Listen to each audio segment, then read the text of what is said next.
This week on ICN, the stories you should have heard but didn't. Meet our new big brother. There's nothing nice about NACE, the National Animal Identification System. Voltaire once said, paper money eventually returns to its intrinsic value, zero. Are we seeing it happen before our eyes? Those stories and more, next on Informed Citizen News.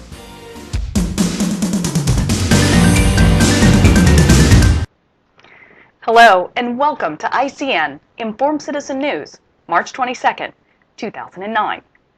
Before we begin, we at ICN will be doing some of our own investigative journalism. We need you to subscribe to our channel and spread the word about us so we can increase our viewership. The more subscribers and viewers we have, the more weight we can carry when confronting power. Thanks for your help in trying to hold those in power accountable. Now to our first story. At risk of offending the parent company of YouTube and further disturbing our viewers, the following is a cautionary report. The web is truly an appropriate metaphor. Prior to the formulation of the internet, a web most often referred to a sticky net from which one cannot escape until a predator comes along to suck your lifeblood dry. The internet has become a web collecting all the consumers. The benefits are obvious, the cost is privacy, and may ultimately be liberty. The primary threat to privacy and subsequently our freedom is, dare we say it, Google. A person recently reported opening a medical statement from their HMO. In it was a message, "Congratulations, you now have access to your medical records electronically." The little brochure informed the client that essentially all his known medical information is now available online. Doctor's visits, known medical conditions, prescribed drugs, treatments, everything you've done has now been uploaded to an electronic medical record. You can now log on to Google to view your e-medical records. So maybe, for some, it's not so frightening to have electronic medical records on the net. But look what else Google is doing. Satellites take pictures of your house and backyard. A van drives down your street to get a snapshot of the front of your home. Google wants to catalog every book ever written and make them available online. They want to build a DNA library. They want to transform the electric grid into a two-way smart grid that not only delivers electricity to your house, but reports back through the same wires exactly what you are doing inside your home. Imagine a time in the future where Google knows when you use your toaster, how many lights you have on in your house at any given moment. When the medicine cabinet opens in your bathroom, they'll know who's standing there, what you removed, what pills you take, what time you took them, and send the data through your wiring back to a Google database. Google partnered with NASA in 2005 for large-scale data management, massively distributed computing, bioinfo nano convergence, and encouragement of the entrepreneurial space industry. The partnership highlights plans for Google to develop up to 1 million square feet within the NASA Research Park. These public-private partnerships on data collection are the most disturbing. Add all of that to the fact that Google knows more about you than probably anyone. When you Google something, they know it. They know when you have a stomach ache, have food poisoning, look for a doctor, go out to eat, and if you're interested in purchasing a firearm. Google knows where there is a flu outbreak before the CDC. Imagine if instead of a private company run by billionaires, it's run by the United Nations or the US government. Some analysts believe that it's not out of the realm of possibility that Google may someday be nationalized due to national security concerns. The 21st century will be known for data collection and databases. Google's objective is to collect all known information into a single database. Now for those concerned, there are some alternatives. There is a search engine that has been third-party certified not to collect or record any information on their users. Startpage.com, also known as Ixquick, is a search provider that sells privacy to its users. If you're concerned about the erosion of privacy, then you must take steps to protect it.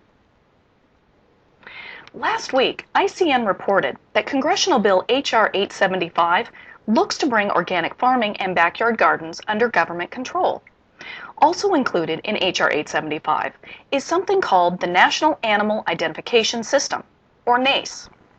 Under NACE, everyone, and we mean everyone, would be required to register any animal with the federal government. You need to inform them of each animal birth, death, type of feed, and its location. Also, each animal would require an RFID chip. This is another attack on the small farmer or rancher. In order to comply with government requirements, it would cost the small farmer 10 times that of the large agribusiness. One expert said the bill is a joke because the objective is to reduce incidence of tainted food. But all this bill does is concentrate food and animal production into fewer large businesses, making disease and contamination more likely. Don't think this applies to you? This law would apply to anyone who grows food or raises animals for consumption, even if it's only for you and your family. That's why H.R. 875 is targeting your backyard garden and chicken coop. Better let your congressman hear from you, or else the government will be inspecting your vegetable garden. Global trade is collapsing at a pace never seen in modern times. American exports have shrunk at an amazing annual rate of 49%, while imports are declining by 30%. We doubt even during the Great Depression that trade collapsed with such ferocity, said David Greenlaw, an economist for Morgan Stanley. Some analysts had expected the U.S. to decouple from the rest of the world, that America's problems were her own, but no one's saying that now. Chinese exports have declined by 25% since last year. That is creating a reverse migration out of cities and back to rural areas of China. The world economy is still accelerating downward, while the so-called experts are saying that things will start to turn around later this year. They were so good at seeing this catastrophe coming, they must be right about when the economy will bottom out. Voltaire once said, paper money eventually returns to its intrinsic value, zero. The U.S. moved to a paper dollar in 1971, and it's been losing value ever since. There's a G20 summit in April where representatives of the 21 largest economies will gather to address the problems in the world economy. The Russian Federation's proposals for ways out of the ongoing financial crisis and for a post-crisis order of the world financial system have been published on the Kremlin's website.